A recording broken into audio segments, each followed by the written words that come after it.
संस्कार स्टडीज के YouTube channel में एक बार फिर से आपका स्वागत है। अपने राजस्थान जीके में टॉपिक चल रही थी राजस्थान की कला संस्कृति, और राजस्थान की जो कला संस्कृति है उसमें जातियां और जनजातियां जो है उसको आगे बढ़ाते हुए इसी क्रम में आज हम चर्चा करेंगे जनजातियों में गरासिया जनजाति के बारे में। गरासिया जनजाति के लिए याद रखना, राजस्थान की तीसरी बड़ी जनजाति, सबसे बड़ी जनजाति मीणा, दूसरी है भील और तीसरी बड़ी जनजाति मानी जाती है गरासिया जनजाति। इनसे संबंधित भी परीक्षा में प्रश्न पूछा जाता है। गरासियाओं के लिए सीधा सीधा आपको याद रखना है, गरासिया जनजाति सिरोही जिले में, गरासिया जनजाति जो है वो निवास करती है सिरोही जिले में निवास करती है गरासिया जनजाति। इसके अलावा गरासियाओं के लिए याद रखना, जो गरासिया है वो अपने आप को राजपूतों का वंशज मानते हैं। इसके अलावा भगवान राम, राजपूतों का वंशज मानते हुए भगवान रामचंद्र जी का वंशज और अयोध्या का निवासी जो गरासिया हैं वो अपने आप को अयोध्या का निवासी मानते हैं और राजपूतों का भगवान रामचंद्र जी का वंशज मानते हैं गरासिया जनजाति। इनका मूल उत्पत्ति स्थल जो माना जाता है गरासियाओं का वो माना जाता है गुजरात, बड़ौदा। गुजरात में एक स्थान है बड़ौदा गुजरात, और बड़ौदा गुजरात का चेनपारीन क्षेत्र, बड़ौदा गुजरात का चेनपारीन जो क्षेत्र है वो मूल उत्पत्ति स्थल माना जाता है गरासियाओं का। ये बात आपको याद रखनी है, गरासियाओं का मूल उत्पत्ति स्थल चेनपारीन, बड़ौदा गुजरात। राजस्थान में कहां निवास करते हैं तो सिरोही में। राजस्थान में सर्वाधिक गरासिया जनजाति सिरोही, और सिरोही में भी एक क्षेत्र है भाकरपट्टा। सिरोही का कौन सा क्षेत्र है तो याद रखना सिरोही के भाकरपट्टा क्षेत्र में सर्वाधिक निवास करती है गरासिया जनजाति। जिला पूछे तो सिरोही जिला, मूल उत्पत्ति चेनपारीन, बड़ौदा गुजरात, राजपूतों का भगवान रामचंद्र जी का वंशज और अयोध्या का निवासी मानते हैं। गरासियाओं से संबंधित जिस प्रकार हमने भीलों से संबंधित जो शब्दावली पढ़ी थी, वैसे ही गरासियाओं से संबंधित भी कुछ शब्दावली है जो आपको याद रखनी है। और गरासियाओं से संबंधित जो शब्दावली है उसमें एक तो याद रखना घेर, एक याद रखना सहलोत, एक है हुर्रे, एक है हेलरू, एक सफेद पशु, एक है मोर, एक है नक्की झील, एक है ओसरा, एक है मांड, एक है सोहरी, आखा तीज, झुलकी। ये कुछ गरासियाओं से संबंधित शब्दावली है जो आपको याद रखनी है। भाकर, बावजी, हारी भावरी, तो ये गरासियाओं से संबंधित कुछ शब्दावली है जो आपको याद रखनी है। गरासिया जनजाति, सीधा सीधा प्रश्न, गरासिया जनजाति सर्वाधिक कहां निवास करती है तो सिरोही में निवास करती है। घेर, गरासिया जनजाति के जो घर होते हैं उन घरों को कहा जाता है घेर। सहलोत, गरासिया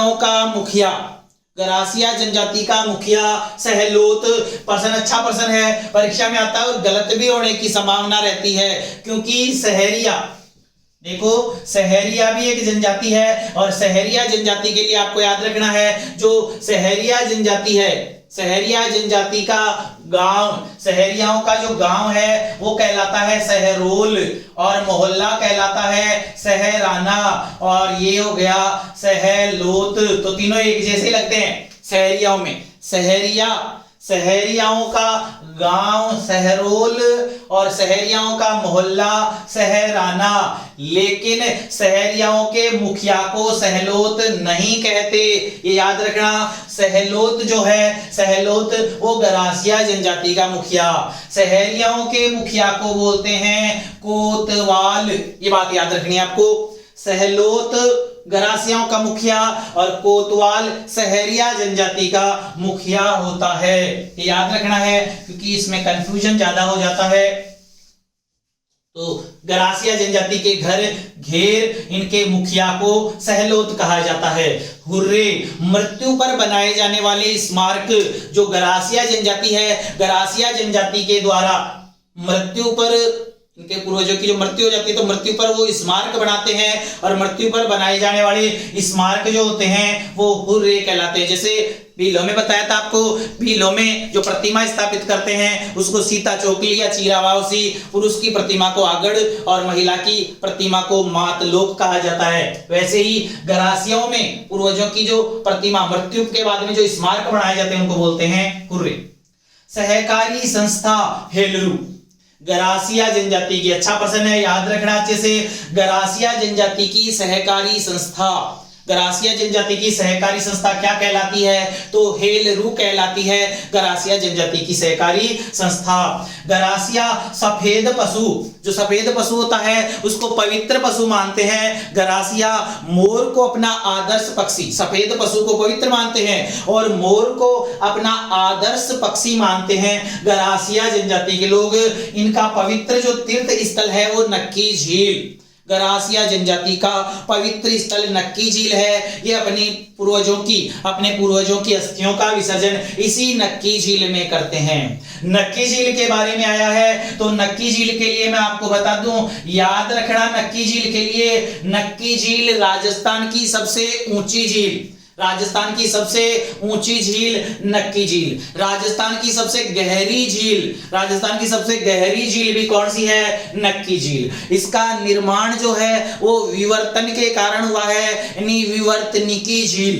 विवर्तनिकी झील भी कौन सी है? नक्की झील विवर्तनिकी झील मानी जाती है। इस झील के बारे में ही कहा जाता है कि देवताओं ने अपने नाखूनों से खोदकर निर्माण किया नक्की झील का निर्माण।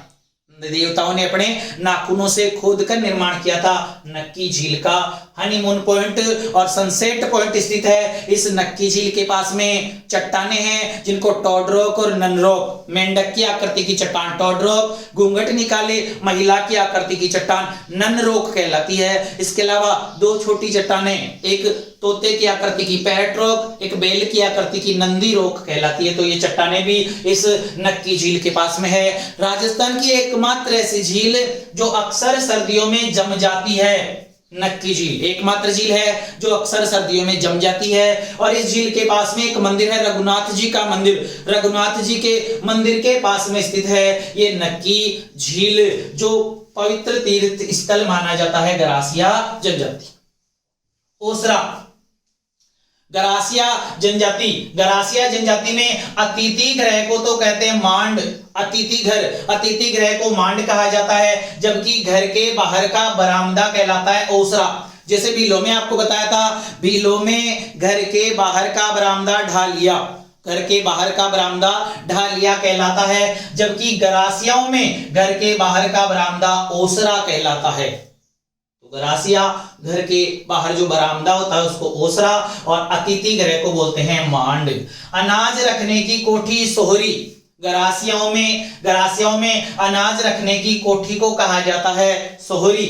आखा तीज, याद रखना गरासिया जनजाति के त्योहार, गरासिया जनजाति के त्योहारों की जो शुरुआत होती है वो आखा तीज से शुरुआत होती है। आखा तीज आपको याद होना चाहिए कब आती है? तो बैसाख शुक्ल तृतीया, बैसाख शुक्ल तृतीया को आती है आखा तीज। और इस दिन राजस्थान में सर्वाधिक बाल विवाह होते हैं। प्रश्न है, याद रखना राजस्थान में सर्वाधिक बाल विवाह किस दिन होते हैं? तो आखा तीज के दिन होते हैं। गरासिया जनजाति में त्योहारों की शुरुआत आखा तीज, और आखा तीज आती है बैसाख शुक्ल तृतीया को। झुलकी, गरासिया पुरुषों की कमीज, गरासिया पुरुषों की कमीज क्या कहलाती है? तो झुलकी बोलते हैं गरासिया पुरुषों की कमीज को। भाकर बावजी, भाकर बावजी गरासियाओं के इष्ट देवता, गरासियाओं के इष्ट देवता कौन है? तो भाकर भावजी इनके इष्ट देवता हैं। हारी भावरी, गरासियाओं में प्रचलित कृषि का रूप, गरासियाओं में खेती का एक प्रकार, खेती का एक रूप है जिसको बोलते हैं हारी भावरी। भाकर बावजी इनके इष्ट देवता, और कृषि का रूप हारी भावरी। जैसे भीलों में जो खेती करते हैं, जंगली अनाज जो उगाया जाता है उसको बोलते हैं कोदरा।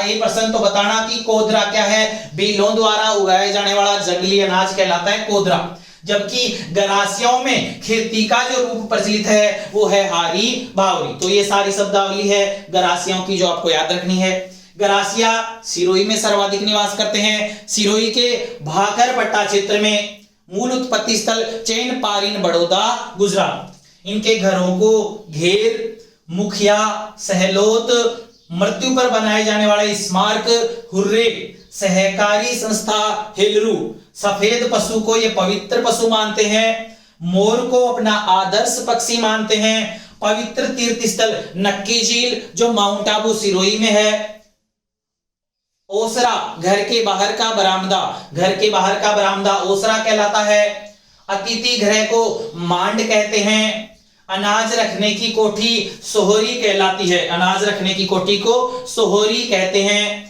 त्योहारों की शुरुआत आखा तीज से, गरासियों में त्योहारों की शुरुआत आखा तीज से होती है। पुरुषों की जो कमीज होती है उसको झुलकी कहते हैं। आराध्य देवता भाकर बावजी, और इनमें कृषि का कौन सा रूप प्रचलित है तो हारी भावरी। गरासिया जनजाति में कृषि का जो रूप प्रचलित है वो है हारी भावरी। इसके अलावा गरासियों के लिए याद रखना पेशा ओछा पेरिया,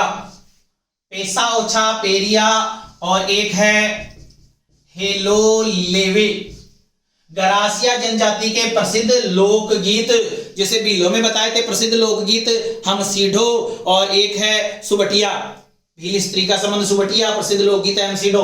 वैसे ही गरासियाओं में याद रखना गरासियाओं के प्रसिद्ध लोकगीत है पेशा ओछा पेरिया और हेलो लेवे। गरासिया जनजाति के प्रसिद्ध लोकगीत हैं। ये जो गरासिया जनजाति है ये बहुत ही अंधविश्वासी जनजाति भी मानी जाती है, अंधविश्वासी जनजाति मानी जाती है गरासिया। हालांकि ऐसा प्रश्न परीक्षा में कभी नहीं आएगा, याद नहीं रखना है। और शर्मीली भी जनजाति मानी जाती है गरासिया। पेशा ओछा पेरिया और हेलो लेवे इनके गीत हैं। इसके अलावा एक प्रथा याद रखना अनाला मोरियू प्रथा। अनाला मोरियू प्रथा क्या है तो आदिवासियों में गरासियों में जो नवजात शिशु होता है, नवजात शिशु के जो नाल होती है उस नाल को काटने और गाड़ने की प्रथा। गरासियों में नवजात शिशु के नाल काटने और गाड़ने की प्रथा को क्या कहा जाता है, उसको कहा जाता है अनाला मोरियू प्रथा कहा जाता है।